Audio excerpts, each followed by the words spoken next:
Happy Monday morning, everyone. For teleSUR, I'm Cody Weddle in Caracas, Venezuela. We begin this Monday morning with the Colombian peace talks being held in Havana, Cuba.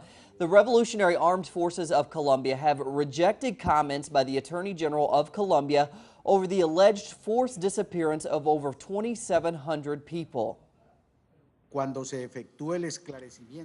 the issue is cleared up, our collective and historic memory will be recovered, and there will be guarantees that such things won't be repeated. The world and our country will know that the Attorney General has divulged a pack of lies.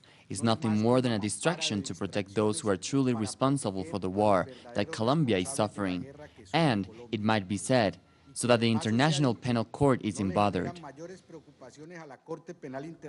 And to the Caribbean now, where St. Lucia's Prime Minister Kenny Anthony assures that fuel prices there will be lowered at the next scheduled adjustment date. His statement, together with the January reduction in the cost of fuel, has led the National Council on Public Transportation to put off an increase in bus fares. For more, we go to Allison Kentis in St. Lucia. When the government of St. Lucia announced the decrease in the cost of petroleum products in January 2015, some members of the public and the opposition said the reductions were not adequate. Prime Minister and Minister for Finance Dr. Kenny Anthony announced a further price reduction for the next fuel price adjustment, scheduled for April 2015. He says the outstanding question is whether St. Lucia will retain the 3-month fuel adjustment period. St. Lucians knew what the prices would be over a 3-month period. It calmed anxieties about facing sudden and dramatic jumps or movements in the price of oil. Of course, what we have to consider now is whether, given the fact that you have had dramatic declines in the price of oil, that we need to rethink that, and as I said earlier, Jerry, shorten the period when, of course, we're going to make those adjustments. The announcement has helped to avert an increase in bus fares. The president of the National Council on Public Transportation says while an increase was overdue, there is no need for the thousands of commuters to worry about an imminent increase. There is no reason for the public to be in any suspense. We are working with the public, we are working with the government, and we're working with our associations. St. Lucians are currently paying just over $5 per liter for gas at the pumps. Gas prices were last adjusted on January 20th, 2015. The government of St. Lucia says the goal is to ensure that as oil prices decline on the international market, nationals can enjoy lower prices in gas, diesel and cooking gas. From Castries, St. Lucia, Alison Kentish for teleSUR English. And thanks to Allison. Taking a look around the world now. Following attacks by Israel last year, the Gazan economy has sunk. For the reasons behind the economy's decline, we go to our correspondent Noor Herzine. Recent figures shows that Israeli attacks on Gaza have driven the Palestinian economy into its first contraction since 2006. The unemployment rate in the Gaza Strip has now hit 45%, leaving thousands of Palestinian graduates jobless and forced to contend with the high cost of living in the besieged coastal territory.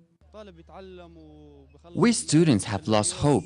We study for years to graduate and face a boring, jobless life. The siege on Gaza has created a lack of opportunities. Also, the conflict and wars have destroyed most of Gaza's schools, hospitals and factories. So where could we work now?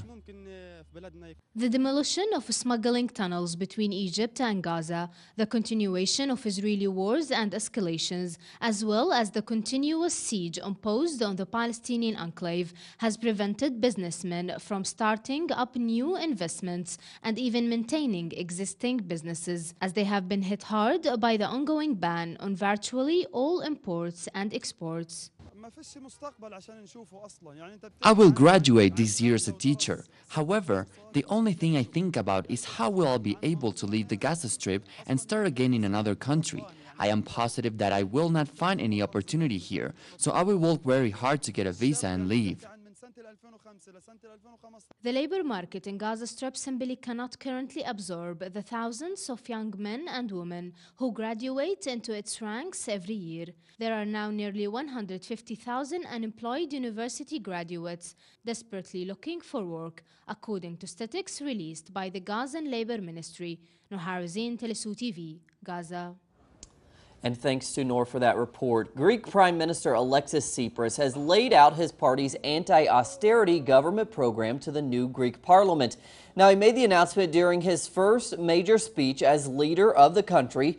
Tsipras says the government will not implement the promises made by the previous government to the trachea of creditors. Those include the European Credit Bank. It also includes the European Union, and it includes the International Monetary Fund. He also says there will be no increase in Greece's retirement age and that pensions will not be cut.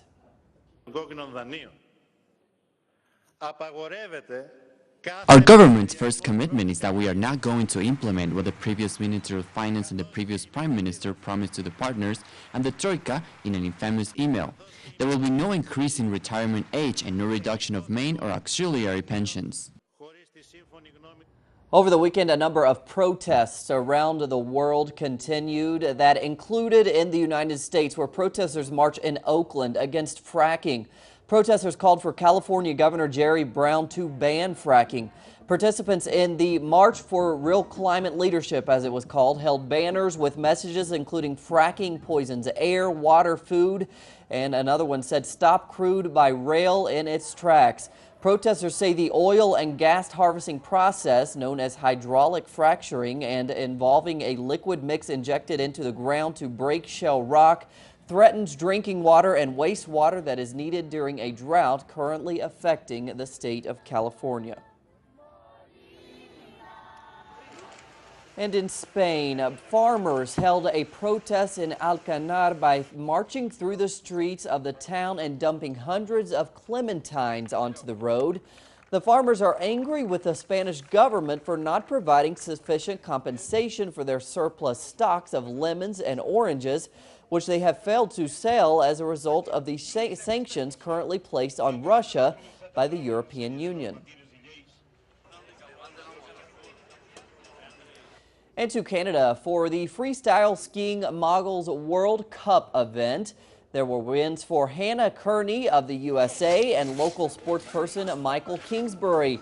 If Kearney wins the remaining 3 events of her season, she will become the most successful ladies mogul skier ever, just before her planned retirement.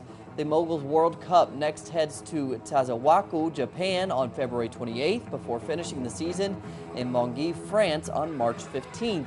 If Kingsbury wins both his events in Japan, he will record the longest succession of Moguls World Cup wins.